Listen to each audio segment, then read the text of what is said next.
ప్రపంచంలో క్రైస్తవ మతం అత్యంత శక్తివంతమైన, ప్రజలు ఎక్కువగా ఆచరించే మతం. ప్రపంచ జనాభాలో మూడింట ఒక వంతు మంది క్రైస్తవులు ఉన్నారు. ప్రపంచంలో నెంబర్ 1 స్థానంలో క్రిస్టియానిటీ ఉంది. క్రైస్తవులు ప్రపంచవ్యాప్తంగా అన్ని దేశాల్లో విస్తరించున్నారు. క్రైస్తవ్యంలో ముఖ్యంగా దేవుడు యేసుక్రీస్తు. క్రైస్తవ మతం పురాతనమైందని అంటానికి రుజువు బైబిల్లో 2 నిబంధనలు ఉన్నాయి.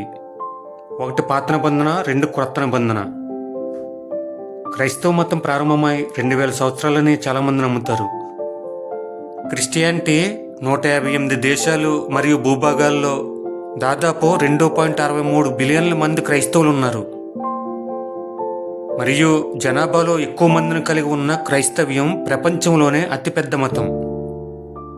క్రైస్తవులు అత్యధిక సంఖ్యలో ఉన్న దేశాల గురించి చెప్పాలంటే ఐరోపా, రష్యా, ఉత్తర అమెరికా, దక్షిణ అమెరికా, ఆఫ్రికాలోని కొన్ని ప్రాంతాలు, తైమూర్ లెస్టే, ఫిలిప్పీన్స్, ఓషియానియా, మధ్యప్రాచ్యం, ఇంగ్లాండ్, గ్రీస్, ఐస్లాండ్ మరియు ఇంకా కొన్ని దేశాల్లో ఆ దేశ ప్రధాన మతంగా ప్రకటించుకున్నాయి. 28 దేశాలు అధికార మతంగా క్రైస్తవ మతాన్ని ప్రకటించుకున్నాయి మరియు 16 దేశాలు చట్టబద్ధంగా అనుకూలంగా ఇష్టపడుతున్నాయి. మొత్తం 44 దేశాలు అధికార మతంగా ప్రకటించుకున్నాయి. క్రైస్తవ జనాభా అత్యధికంగా ఉన్న దేశం యునైటెడ్ స్టేట్స్. ప్రపంచంలో అత్యధిక క్రైస్తవ జనాభా కలిగి ఉండే దేశ జనాభాలో 70% మంది క్రైస్తవులుగా ఉన్నారు. అయితే అత్యధిక సంఖ్యలో క్రైస్తవులు ఉన్న దేశాల జాబితాలో 10 దేశాలు ఉన్నాయి. అందులో నెంబర్ 1 యునైటెడ్ స్టేట్స్లో 246 మిలియన్స్ క్రైస్తవులు ఉన్నారు. నెంబర్ 2 బ్రెజిల్లో 180.8 మిలియన్స్ క్రైస్తవులు ఉన్నారు.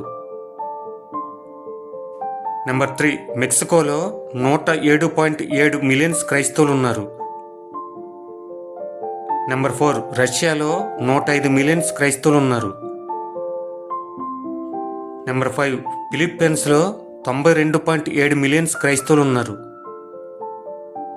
నెంబర్ 6 ఇథియోపియాలో 7.5 మిలియన్స్ క్రైస్తవులు ఉన్నారు.